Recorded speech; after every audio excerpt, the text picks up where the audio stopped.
I want to welcome all of you to the Center for Healthy Sex monthly webinar. My name is Alex Katahakis, and I'm the founder and clinical director of Center for Healthy Sex in Los Angeles. And I know many of you join me for our monthly Mirror of Intimacy meditations. And so this is an extended part of that series where we have experts, predominantly sexperts from all over the country, join us on a particular topic. So as Tom said, if you have any questions for Ruby, please type them into the chat box and she'll see them come up and respond to them accordingly. Also, I want to remind you, if you have any issues around sex or love addiction that you're struggling with, you can always call our lines at Center for Healthy Sex. The phone number is 310-843-9902, and we're on the West Coast. And we're available every day, all day, usually from around 7 a.m. till 8 p.m. Obviously, if you want to find Ruby, she will give you information about where to find her in terms of her email address, website, and she's located in Texas, different time zone. So without further ado, I'm going to start by telling you it's my great pleasure and privilege to be introducing Ruby Bouie Johnson to you as she talks about Black sexuality and relationships, assumptions, and misconceptions today. Ruby received her Master's of Social Work in 2004 from the University of Texas at Arlington. She's a clinical practitioner, community and professional development educator, and graduate and undergraduate adjunct professor. Her areas of expertise are substance use disorders, obsessive and compulsive sexual behaviors, attachment disorders, multicultural families and couples, gender expression, gender identity issues, consensual non-monogamous partnerships and families, and kink and BDSM. Her opinion and expertise on race relationships, profiling, and systemic implications have been featured in African Americans and the Criminal Justice System and Encyclopedia, as well as Vice News, Our Sexuality magazine, and as a regular commentator on the Dallas Weekly Radio First Amendment show. In 2015, Ruby received her certification as a Master Forensic Social Work and is listed as an expert with addiction disorders. She is also a credentialed advanced mediator within the state of Texas, CEO and sole proprietor with Inamorata Forensics, CEO and organizer for Poly Dallas Millennium. So without further ado, please join me in welcoming Ruby Bouie Johnson. Thank you so much, Alex. Thank you for the wonderful introduction. I greatly appreciate it, and I'm very excited that I have this opportunity to share about something that is very, very passionate to me, which is the African American culture and how we relate with ourselves and with others. Additionally, how we have unique perspectives and scripts that do impact our sexuality and our relationships. So today we're going to be talking about Black sexuality and relationships. And I love Audre Lorde. She's one of the first Black feminists that I fell in love with. And I love this quote from Sister Outsider from 1978. The erotic is a measure between the beginnings of our sense of self and the chaos of our strongest feelings. It is an internal sense of satisfaction to which once we have experienced it, we know we can aspire. For having experienced the fullness of this depth of feeling and recognizing its power, in honor and self-respect, we can require no less of ourselves. And the reason that I put this quote into the presentation, I actually did it last night, is that there has been a lot of dialogue going on in our country centered around some of the sexual scripts that we have going on regarding the male and female roles. And this is not necessarily related to heterosexual relationships or same-sex relationships or same-gender-loving relationships. This is actually about dominance and position and how we can use the our hegemonic perspective and definition of manhood and womanhood to shape our attitudes of what is acceptable and what is not acceptable. So, let's see. What I would like to offer as some of the learning objectives is that we are actually going to do a definition of sexuality. And the definition that we're going to use when it comes to Black sexuality is going to be through the framework of intersectionality of race, gender, and class. Additionally, we're going to be looking at some of the stereotypes related around the Black man and the Black woman. Also, we're going to be looking at how the othering and the dichotomy of sexuality impacts relationships. With all of that being said, we're going to take a look at how this impacts the clinician and how they interact and treat the Black couple, and also interracial couples. We're going to talk about both. We're also going to talk about queer couples and same gender loving couples. And when I use the word same gender loving, it is a term that was actually coined in the 1960s. It was a way of empowering and capturing identity within the Black community when in regards to lesbian and gay and queer cultures. So sexuality, Black people did not come from Africa as a tabula rasa, and that is a clean slate. The institution of slavery did not respect the sanctity of marriage. So I'm going to pause here for a minute, and I'm going to talk about sexuality and how and what the definition is. Defining sexuality, we're going to go beyond the biological. And when I say beyond the biological, we're not going to look at what is the result of it, be it, we have sex so that we can procreate. Absolutely, that is very important. But I'm going to be looking at the framework of sexuality through gendered meanings. And when I say through gendered meanings, I'm talking about sexual scripting theory. Sexual scripting theory was developed by two people, John Gangdon and William Simon in 1973. I'm looking at my notes here to make sure I get those dates right and those names correct. And sexual scripting theory, it actually talks about how we socially construct and how we interact intrapersonally, about our sexuality and our sexual approaches.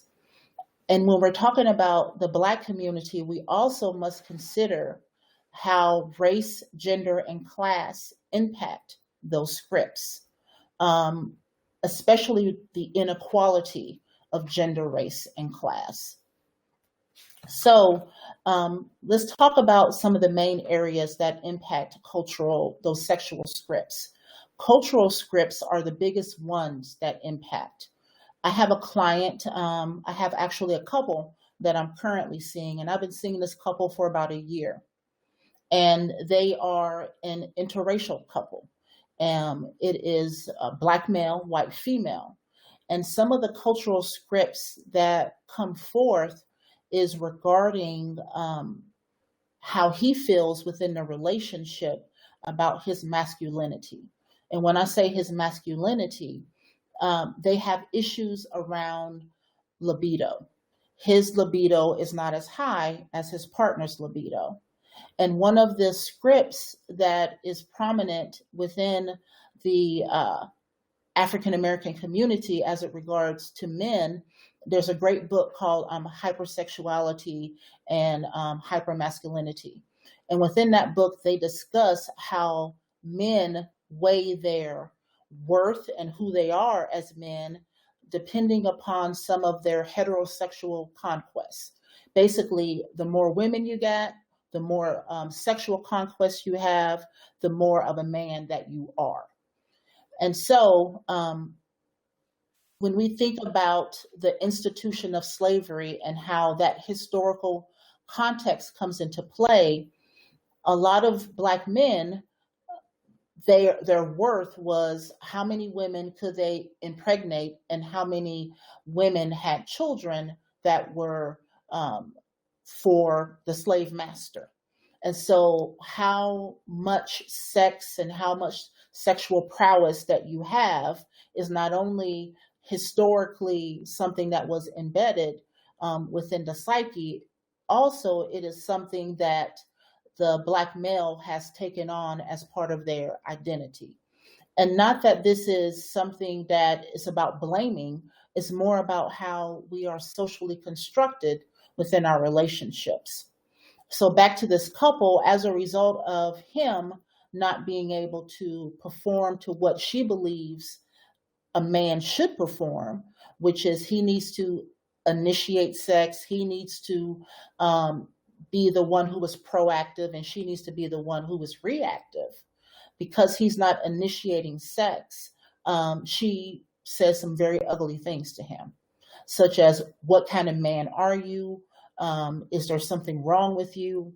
And then she begins to personalize it by saying, am I not good enough for you? Are you seeing someone else? All of this comes in and it impacts the relationship. So sexuality is not simply a matter of who you are in the way of what you have to offer a mate. It's also a sense of who you are and how you see yourself in your value. So for some women, their value is in their desirability, their value is in how much they are wanted, their value of their sexuality lies a lot with the objectification. And there is a shift from that. When I work with clients, I actually take a look at how that weighs out in their interaction with their partners and how it weighs out with their interaction with themselves. Because, you know, there's an old saying, my grandma used to tell me this: you don't, if you get the milk for free, why buy the cow? It's an old saying, but it's a very true saying. It's basically that your sexuality in your body is used as a way of weighing your value to the point, if you give it to someone, if you give your virtue, if you give your womanhood, or if you give your virginity to someone, you're not necessarily going to be worth anything. And that is highly, highly indicative of a lot of the social sexual scripts that we have within our within the Western world, within our Western culture. And so for a lot of African American couples, when I do see them, the institution or the sanctity of marriage is something that is very important, especially a lot of the women that I see. They tell me, a lot of women that I see who are very professional, they have higher education, they have a lot going for them. But the one thing that impacts their value and their worth the most is that they are unmarried. They are not married to what their ideal mate is. So when they're not in a relationship, that impacts who they are as a woman. And also I find this with a lot of men. A lot of men say, I just want to find a good woman. I want a woman who hasn't done this, who hasn't done that. And there's a lot of judging of the women who have multiple sexual partners in the past. They don't want to be with those women. So a woman who embraces and is very sexually expressive and has had several partners, she has to contend with a possible mate who is judging her for having that type of sexual expression or that type of experience. Let's go on to the next one. So let's take a look at the legacy. What legacy are we coming into? What legacy is coming into my office when I work with clients? And one of them, and I just spoke of it, is intimate relationships inside and outside of marriage. Blacks during post-slavery era rebuild a relaxed attitude towards sexual matters in contrast to the mores of whites. And what that is about is as a therapist, I find it my responsibility to look at what generationally has come forth with a couple into the office. There's couples from different geographical areas. Those from Atlanta or those from Southern Florida have a different legacy that comes with them into the office when I do sex therapy.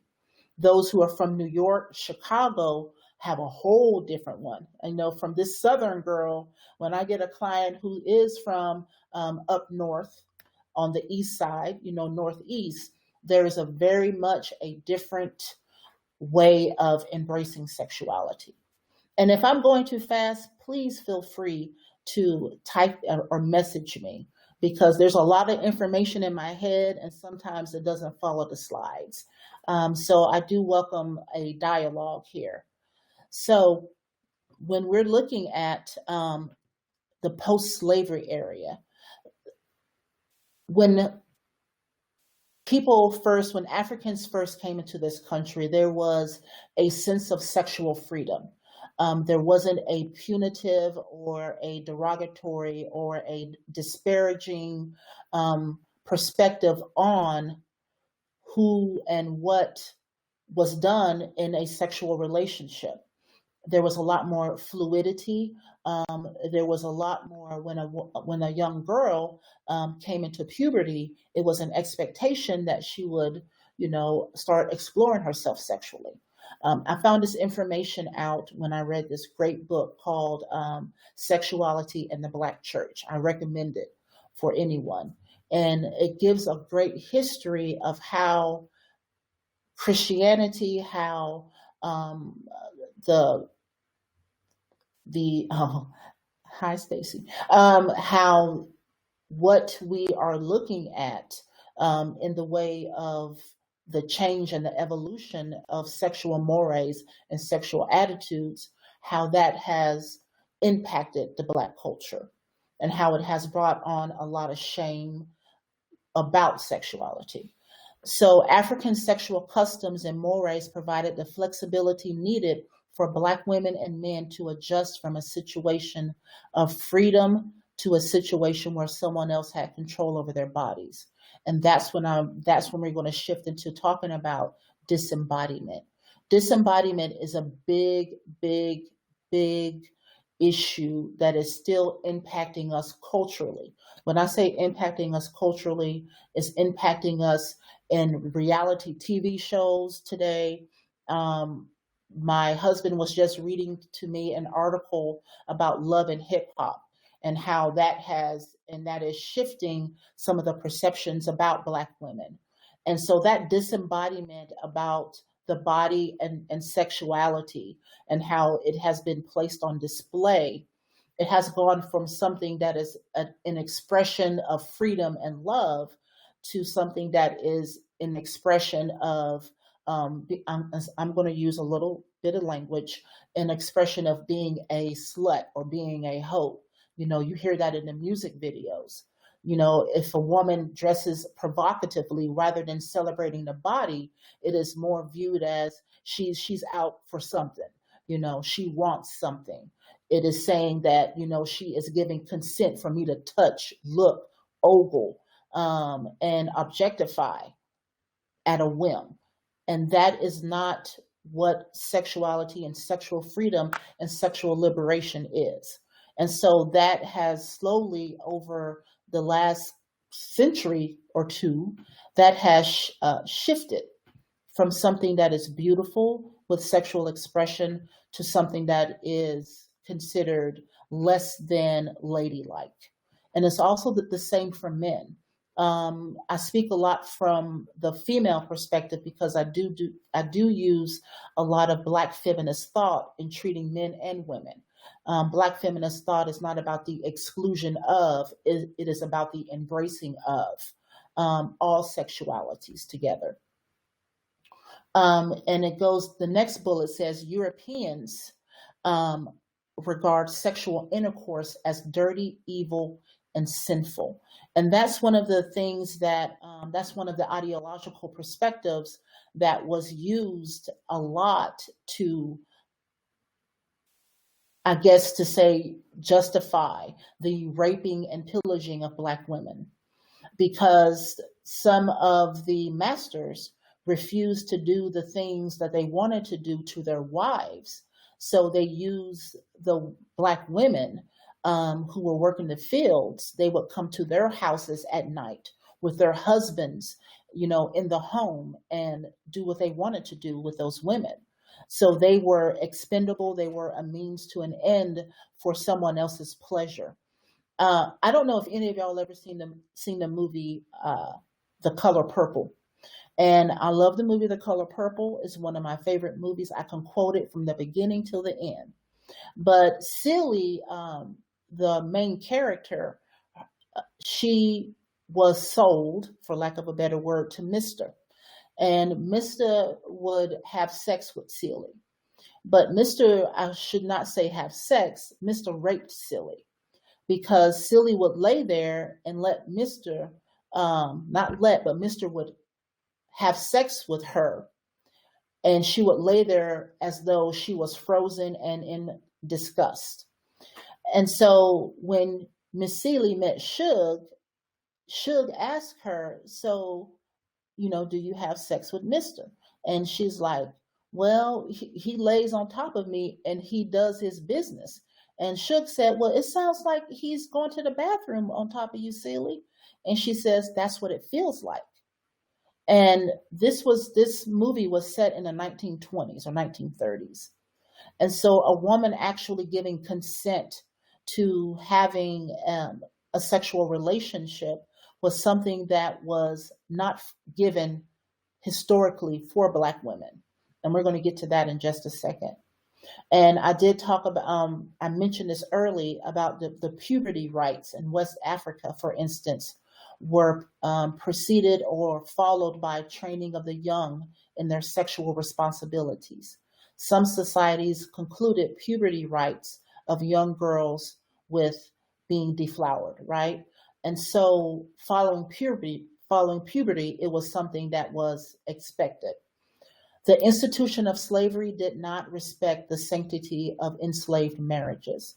And that's when I mentioned how families were pulled apart, either because the master came in and took the woman, or the male was taken to someone else, sold to someone else for him to be a stud, for lack of a better word, to have more kids so they can have more property. Let me go on to the next one. Gender and sexuality is the last taboo in the Black community. And so this is when I start talking about also a lot of what I do in therapy, which is I do a lot of sexual education. And there's a reason that sexual education happens in my office, because a lot of my clients don't get it at home. Amelie Towns describes the Black community as sexually repressed and unable to speak honestly about matters of sexuality. I was working with this one couple. They got married when they were 19 and 20. And they had been married for 40 years, 35, 40 years before they came into my office. And the reason that they came into my office is because they hadn't had sex in 1 to 2 years. And I was talking to them about, well, tell me about what you learned at home. Tell me about, did your parents talk to you about what you like, what you don't like? How did you learn about sexuality? And their response to me was, we didn't talk about that. We didn't talk about sex in our house. You don't talk about that stuff. And I was like, well, both of y'all are your only sexual partners your entire life. So how did you, get to know each other? How did you learn what each other like? And they said, we don't talk about that. And I was asking, so, did you read? Here's a couple of books. Here's She Comes First, talking about oral sex, with a woman. I said, here's this. And the man and the woman kind of step back and say, oh, no. And I'm 43 years old. and I'm talking to these individuals, who are 60 plus, and I'm like, well, I can help in this area. And both of them are like, no, we don't need you to do that. And so at every turn, there was a pushback of talking about sexuality. And this is just not something that's an isolated incident with this couple. I recently had a conversation with a woman who is a registered nurse. She has her master's in nursing. She's very successful, et cetera, et cetera. And she asked me a question about this new gentleman that she's dating. And she said, what would you think if this happened? And to make a long story very short, she basically was telling me, so what do you think if you are in a relationship with someone and they never ask you what you like?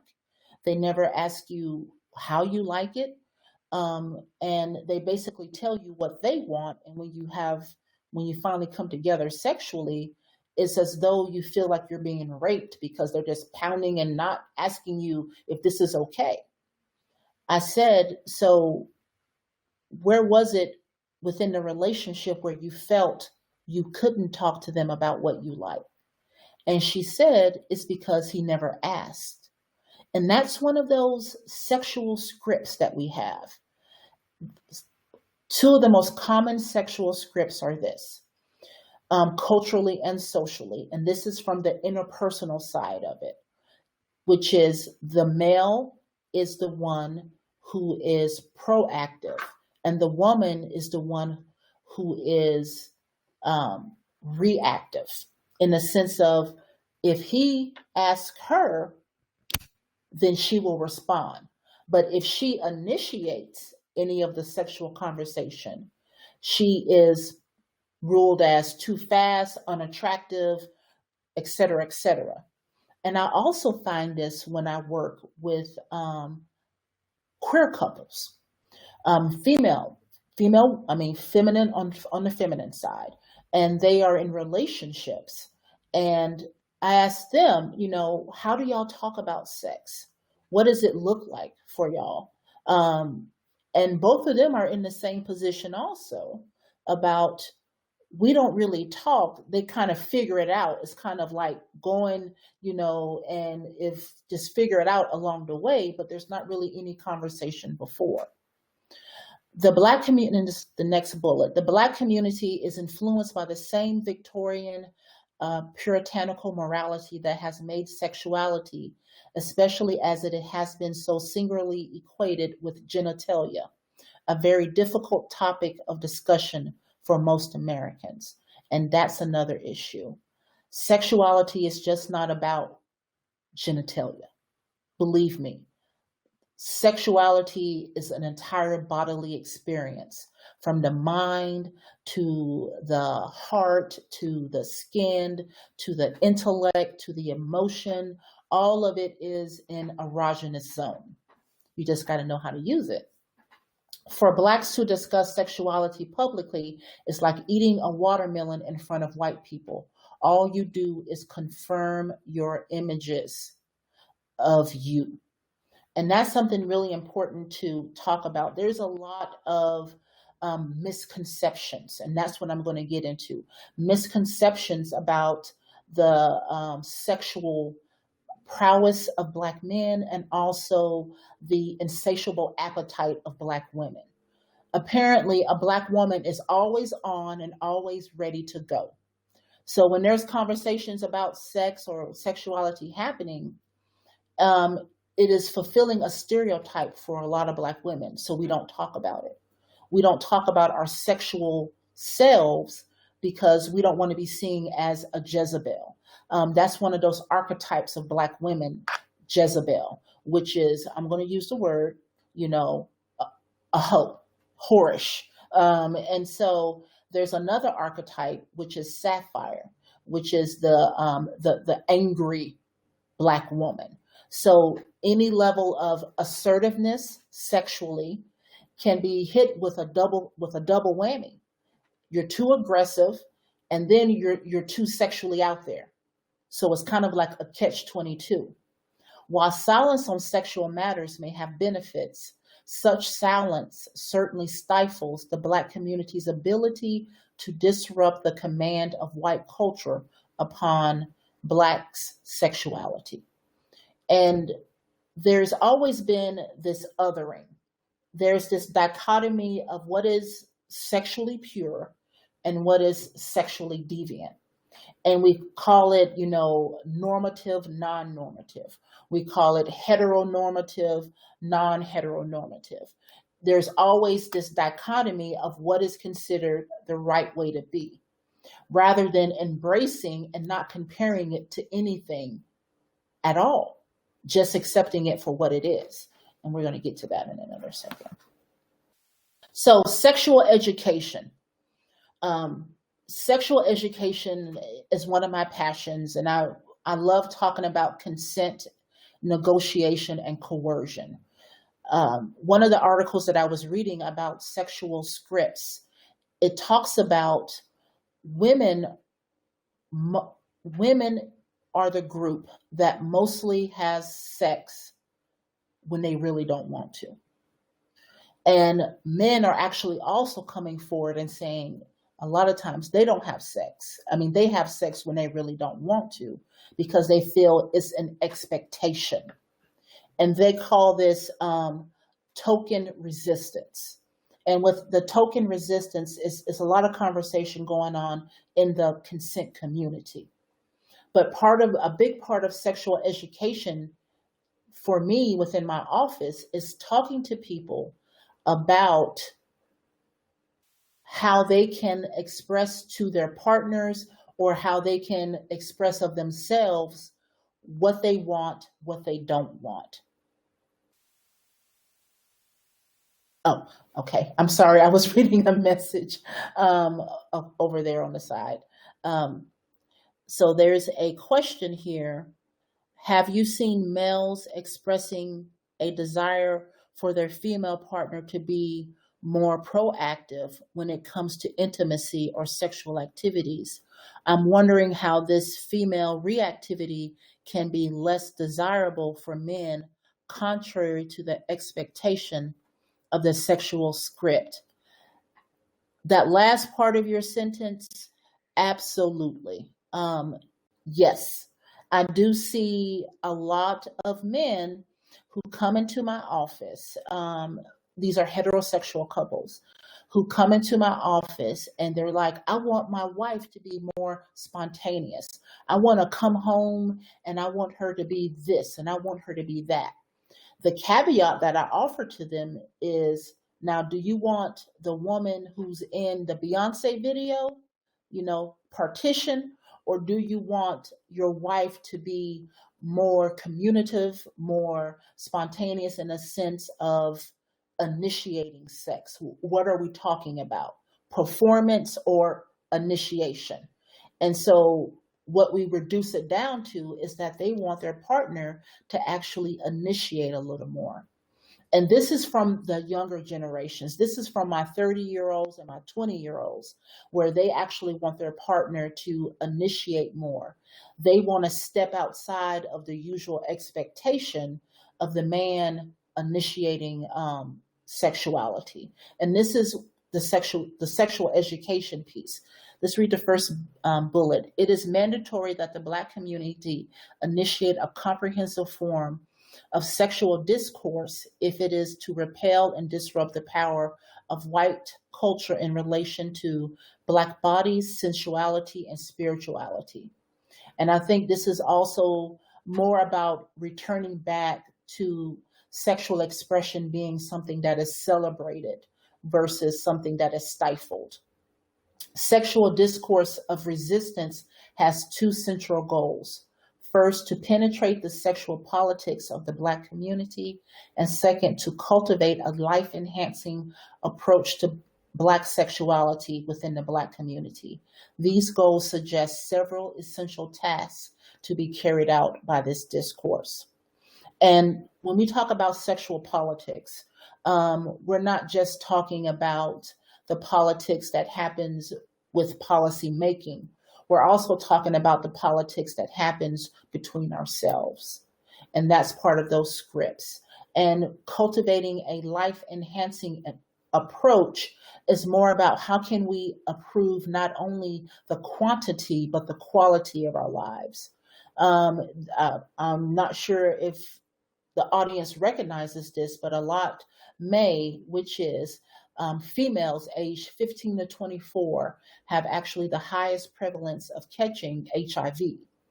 And when we're talking about cultivating a life-enhancing approach, we're talking about dismantling those scripts to where women acquiesce to a whole lot of bull crap, about accepting that, he doesn't want to have a condom, or accepting that they have to be with a partner who has multiple sexual partners, because there is this belief, unless I'm in a relationship, I am nothing.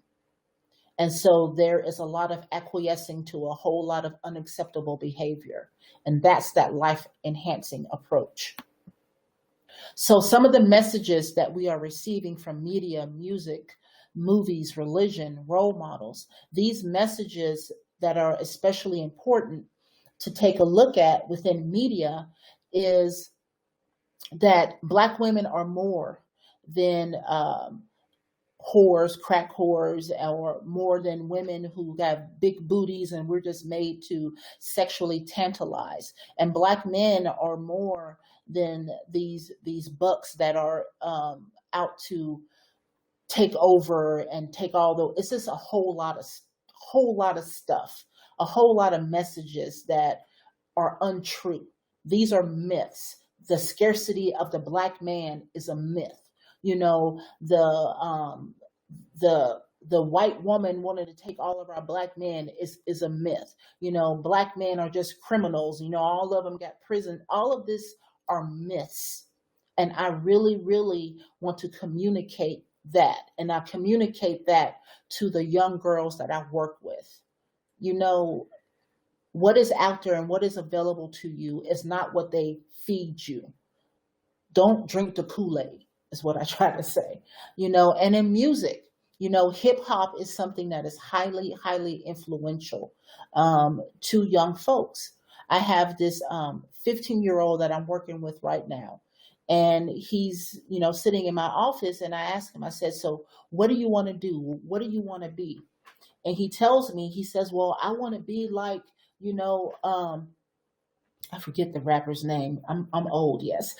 He wants to be like, T.I., that's it. He says, I want to be like T.I. I want to have all the girls, I want to have all of the cars, all of these things. I said, so you want to have all of that. So what does that mean? If you had all of that, what would that mean for you? He said, that means that I will be happy. I said, really? I said, so your happiness is contingent upon boom, boom, boom. And he's like, well, he has all the girls. That's the only way that I'm going to get all the girls. I'm like, that's not the only way that you can get all the girls. I said, girls just like people to be nice to them. Believe me. Sometimes it's just simply being nice. Hearing all of these things within, they don't want to be called all of these, bitches and hoes and, drop it like it's hot and all of that. That's not what a woman wants. And the women who want to become that is because they want to be loved, because they think that's what the other person wants. And we take a look at movies, right? The movies that are out and about the fairy tale relationships, or the movies or the TV shows, Scandal. I'm not going to make anybody upset about Scandal. Scandal is a great show, but Scandal does perpetuate some stereotypes about women. I went to a presentation a couple of weekends ago, and one of the authors, one of the presenters talked about the various fragmented selves. And one of the fragmented selves was the side chick. And so I know I love her. I love Shonda Rhimes, but she got a lot of side chicks in her TV shows. So I'm going to move on. And let's talk about role models. The role models that we have are from these TV shows, are from the Real Housewives, are from Love and Hip Hop, are from these things about what a woman or what a man is supposed to be. What is a man who is same gender loving? What is he supposed to be? We need more role models for our queer community. We need more role models for our trans community, those who are in healthy long-term relationships that are sexually expressive and sexually liberating. That's what we need more role models of. And let's talk about relationships, okay? The reason I have relationships and I have these subcategories is that relationships with society, relationships with politics, relationships with history, relationships with classism, these are all relevant relationships that impact a coupleship or a multiple family relationship. What's going on in society will impact how people interact with each other. They interact with each other based upon a lot of the tension. I have seen more tension within relationships with what's currently happening within our society. I have seen more tension in relationships based upon the generational trauma that happens from people's history. So getting in touch with politics, history, how these isms impact relationships is very essential, not only for the therapist and the client, but also for us who are in relationships. How do politics and power play out within your relationship? How does influence play out within your relationship? How does money play out within your relationship? Does the amount of money in the bank account affect the sexual activity in your relationship? Yes, it does. Believe me. I've seen a lot of people in my office. And so we got to take a look at that. And we got to take a look at how all of this impacts everything. The influences are just everywhere. Absolutely, they are. Okay. So let's talk about therapy. Some of you out there are clinicians and some of you maybe not clinicians. So when you're seeking a therapist, if you're not, these are some things that your therapist needs to be able to handle. And also for therapists, these are some things that we may need to consider working with African-American couples. Here are some of the errors that people make in practice. This is a proven fact.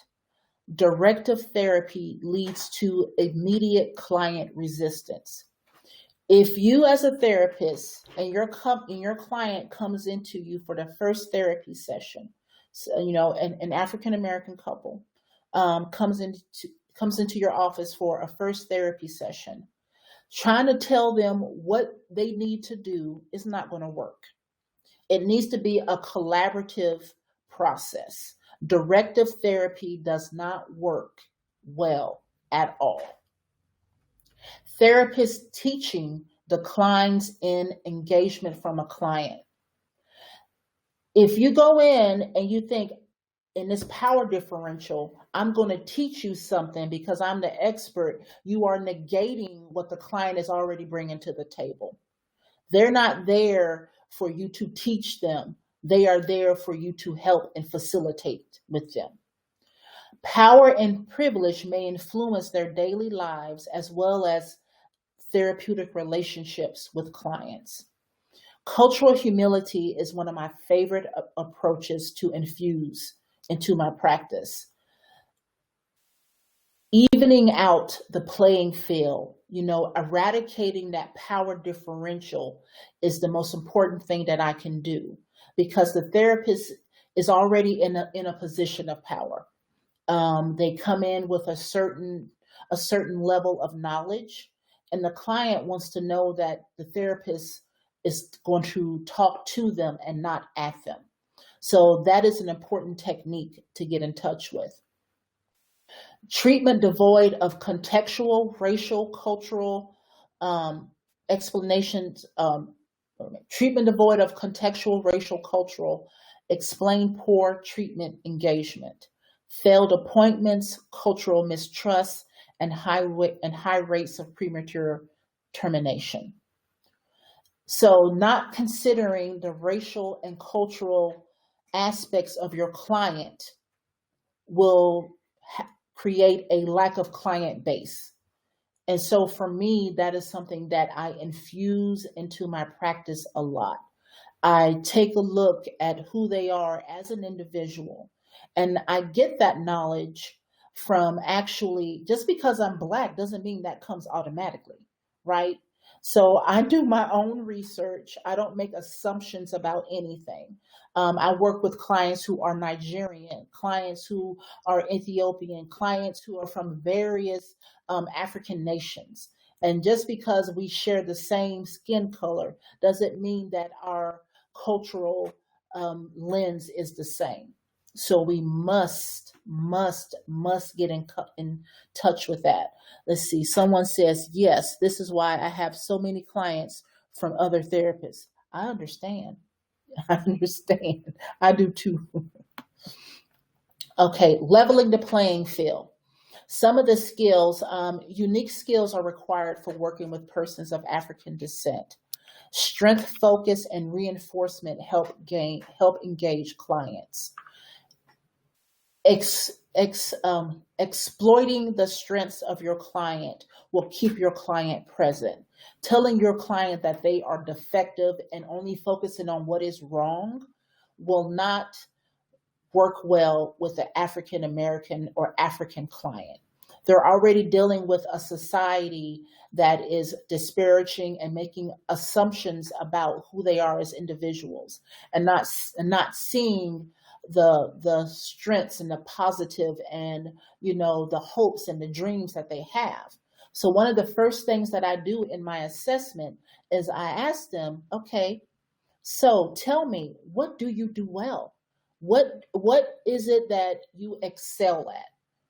I mean, and when they're very surprised, but we have, bam, automatic rapport, because I'm focusing on who they are as people in a whole.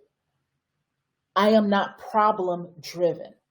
I am solution driven in my therapeutic approach. Behavioral approach places therapists in a role of expert, accentuating the role of therapist and client. Is perpetuating that separation, that dichotomy, that other and those us and them type of mentality when I come at it from the behaviors of what you're doing wrong.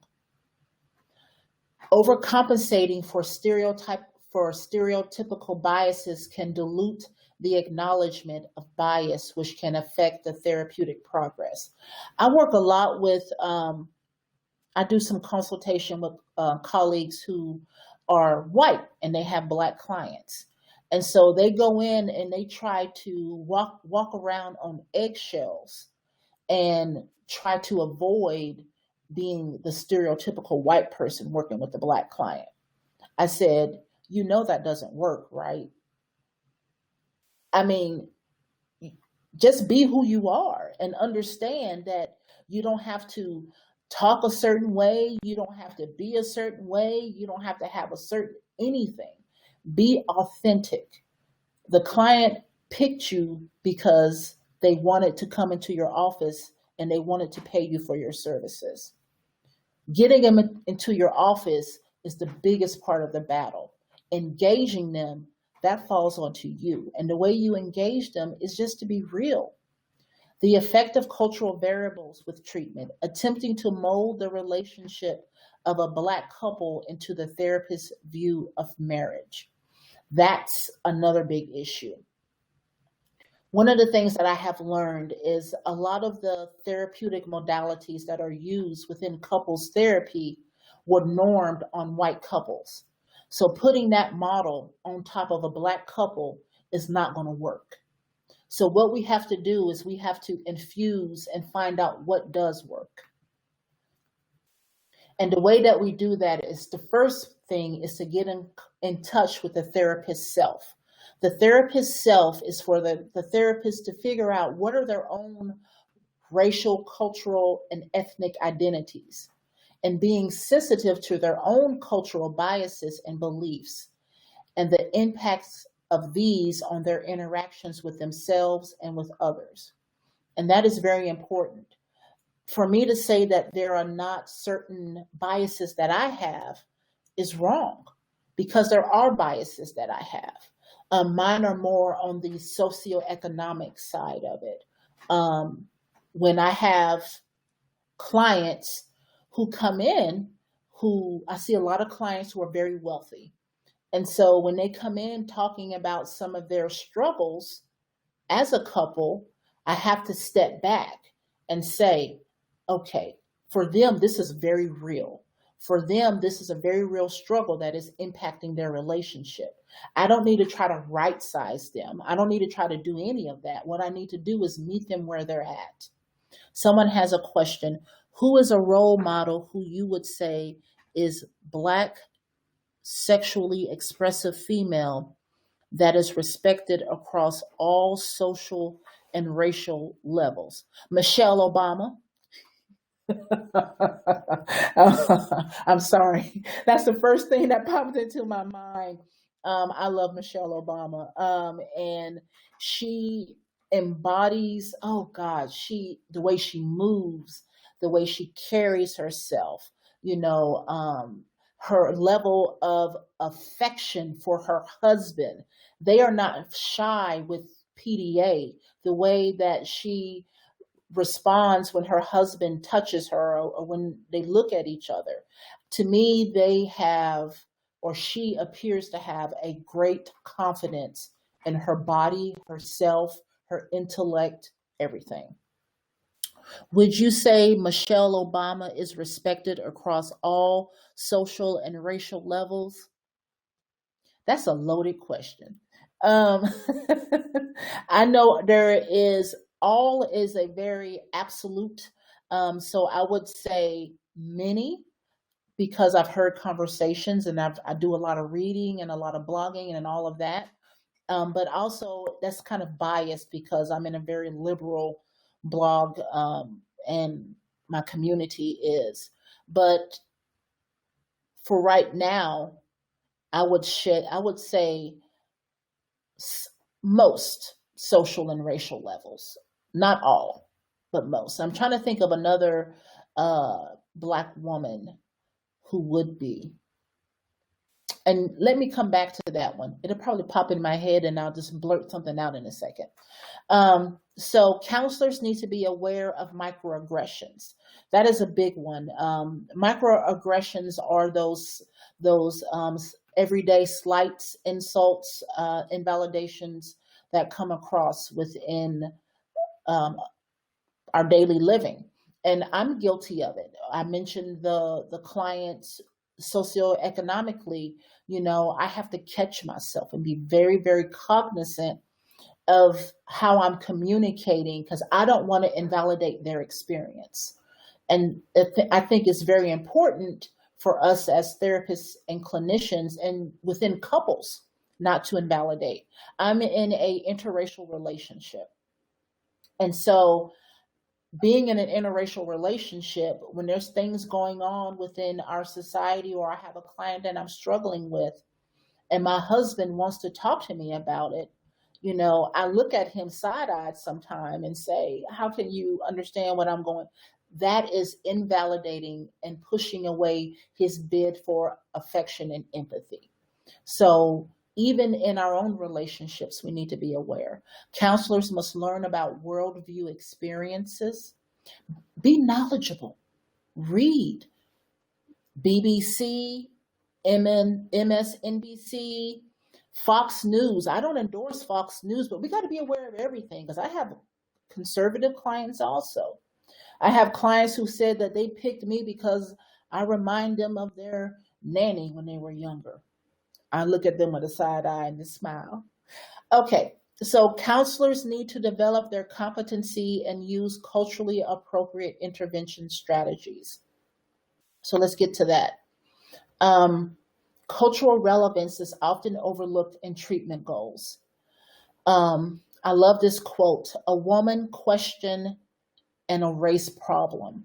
Working with women and women within their relationships, be it they're in a same gender loving or lesbian relationship or a heterosexual relationship.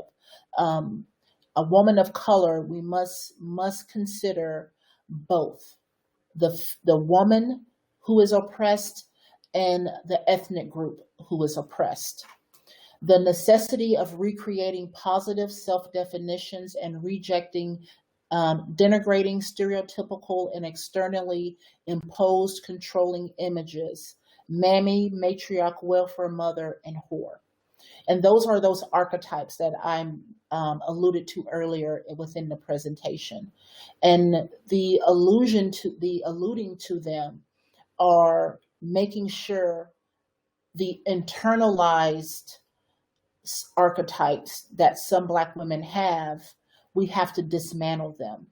I had one client that I was working with. She was a young lady. She was 25 years old. And she came to me because she said, Ruby, I feel like I lost my sexy. And I said, you lost your sexy? I said, what does that mean? She says, well, I'm afraid that my fiance is going to leave me because I don't want to have sex. I haven't wanted to have sex in a month, and he's going to leave me. So I said, so where is this coming from that your focus is on getting your sexy back? And what it boiled down to was that she was coming from the perspective of if she didn't perform or have a certain sexual appetite, he was going to leave her. And so those stereotypical controlling images, not only from other people, but from yourself. Emerging mental health treatment perspective. And when I mentioned that, I'm taking a look at the pathology that we can attach a lot of times to sexuality. And we have many different things that we call it, but we need to be very careful of how we're treating sexuality. Are we treating it as a mental disorder, or are we treating it as an identity issue, or are we treating it as a social issue, a political issue? Just take a look of what lens that we're looking at sexuality through.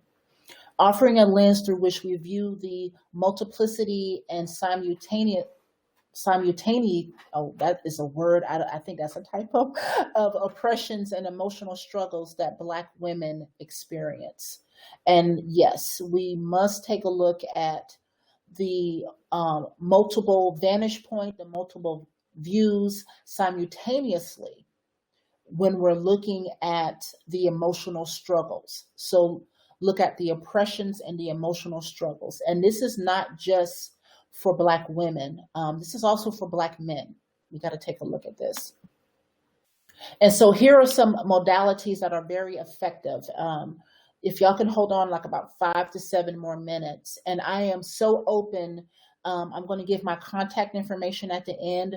I will email you this presentation along with some of the references that I used. The modalities that are very, very effective are non-directive. Non-directive approaches are the best approaches. These next 3 bullets have been shown to be the most effective when working with Black families. Brief strategic family therapy, multi-systemic therapy, and multidimensional family therapy. Those 3 approaches actually take a look at the feedback loops and also the structures within the family and how things are communicated.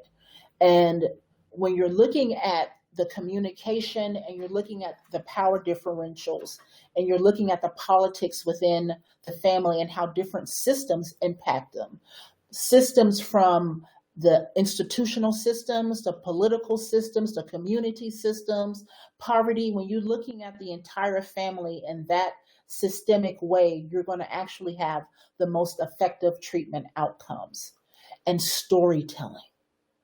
Storytelling is an absolutely phenomenal way of working with people of color. We are full of collective thought, and we are full of generational validity. We rather consider someone's experience and someone's past and the consistency and the reliability of that experience. And it actually gives a beautiful narrative that is very effective. Collaborative approach, working with people, working with families, working with couples is something that is really, really important.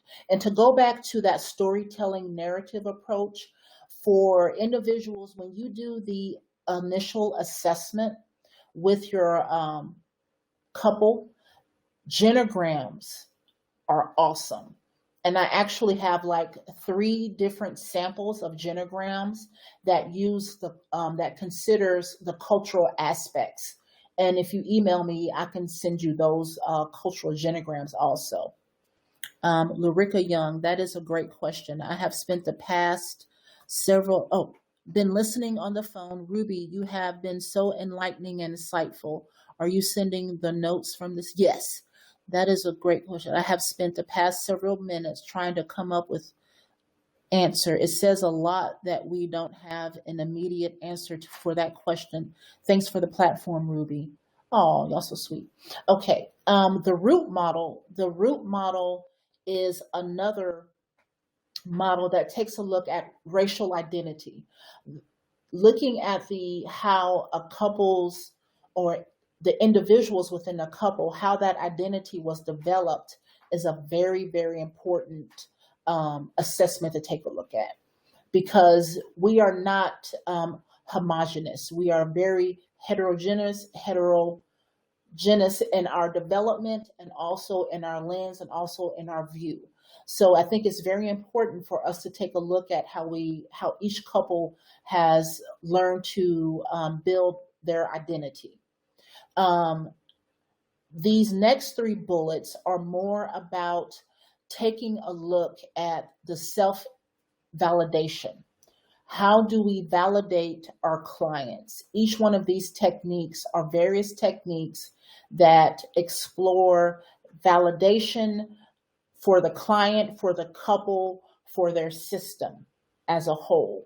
And I love them. They're absolutely fantastic. And what I love about them is that these are validations for people whom are from India, the Indian culture, a lot of the collectivist cultures. This is why I love these approaches. Black feminism, like I told you, I use a lot of feminist perspective within my work. And the feminist perspective, I think, is very strong because of its focus on power. And feminist therapists must have an understanding of the culture of each of his or her clients, as well as knowledge regarding gender role standards for members of that cultural group, and should adapt techniques accordingly. Consciousness raising is a key construct. How do you as a therapist within your office encourage your client to be awake? Not in the dark, but awake. Have them get through all of the muck and all of the crap and open their eyes, enlighten them. You know, a key construct of Black feminist perspective is in treatment. Women and men were able to gain an understanding of these negative societal images and participate in a redefinition of self as a sort of empowerment and recovery. That's a gift. That's one of the most, when that light bulb goes off with my clients, I just want to do a backflip and cartwheels and woohoo, yes, I have done it. We have done it. Okay. Let's see. Yes, thank you so much, my coworkers, and I believe I haven't used responded. Okay, awesome. So the next one, it goes on and it talks more about suggesting the use of culturally derived mind-body interventions, gender role analysis, psychosocial competence perspectives to reduce depressive and stress symptomology. That is so important right now within our Black community. How are we helping them to deal with all of this trauma that is happening from the political environment? How can we decrease those external locuses of control, those things outside of them that are creating stress for them? And here's my contact information. Right here, my website is Inamorata LLC. I have a forensics website. I do mitigation. I'm a mitigation specialist, and I do mediation. And I also do a sexuality education symposium. The third one is coming up in 2017. The only other person who comes to mind is Beyonce. That's cute. And then here, my email is here, rubyjohnsonlcsw@gmail.com. So that's the email. That's the best way. Oh, Oprah Winfrey. Yes, I forgot about Oprah. Yes. Oprah Winfrey. Okay, that's a good one. Michelle and Oprah and Beyonce. Those are the three. So rubyjohnsonlcsw@gmail.com. That is the best way to reach me. So email me if you want any of this information. Thank you very much. Hi, everyone. Thanks so much, Ruby. That was awesome.